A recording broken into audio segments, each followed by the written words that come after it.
Gospel of Luke 21, 1-4.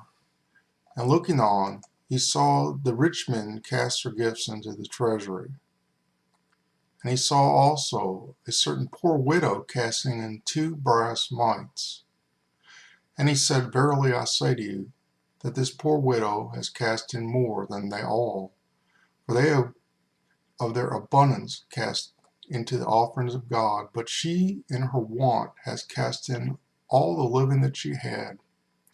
This same story is given in Mark 12 from 41-44.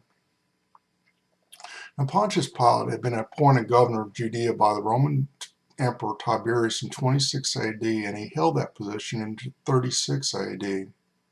According to the Christian Gospels, Pilate presided over the trial of Jesus Christ and found him not guilty of subversion. However, pressured by the religious mob, Pilate had Jesus crucified. Even though Pilate's governorship only lasted 10 years, he produced local coinage in Jerusalem for a period of 3 of those years, 29, 30, and 31 AD. What's remarkable about these coins is the coins most likely cover the year of the crucifixion of Jesus Christ. Most Bible scholars accept that Jesus was born under Herod the Great. However, the historical record shows that Herod died in 4 BC. Rightly or wrongly, Jesus was then 33 years old when he was crucified, if he was born in 4 BC, because there's no year 0.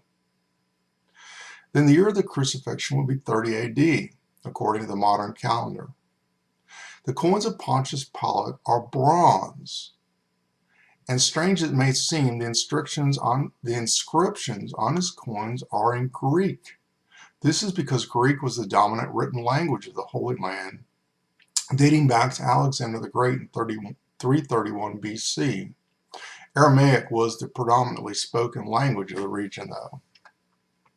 The coins of Pontius Pilate come in 2 styles. On the front, the obverse side, the first type is a symbol of the Simplum, which was a Roman wine container used in Roman religious ceremonies.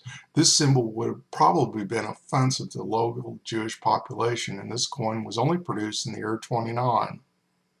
Then the coins were redesigned. The Greek inscription on the front is Tiberian Kekokok, which means coin of the Emperor Tiberius. On the reverse inscription is Eululia Kaikokop, which translates to Empress Julia, coin of Empress Julia, the mother of Tiberius. The reverse symbol is 3 stalks of grain and appears to have no special meaning.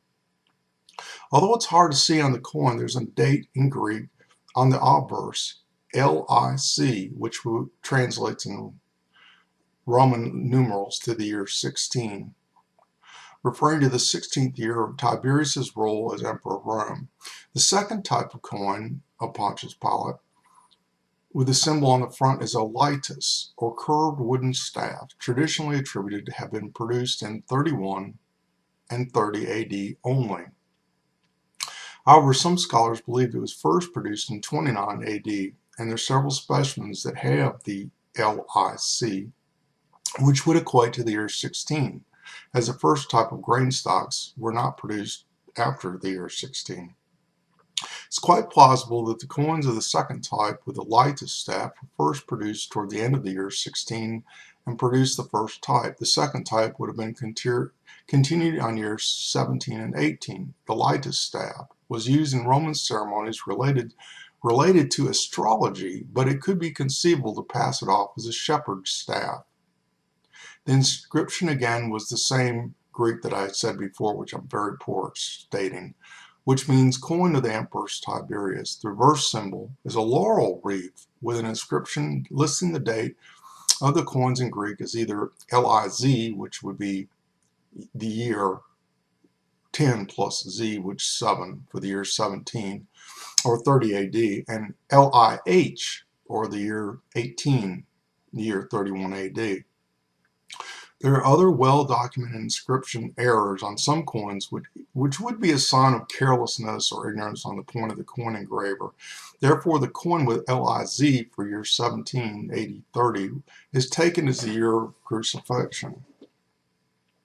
Now, I've also included pictures from the Shroud of Turin, which some people are not quite sure on eyes, whether there are coins on the eyes or not.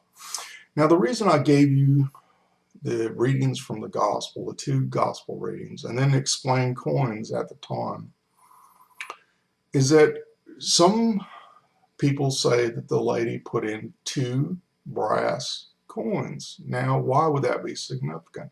Not only that she gave everything she gave everything she had related to her burial.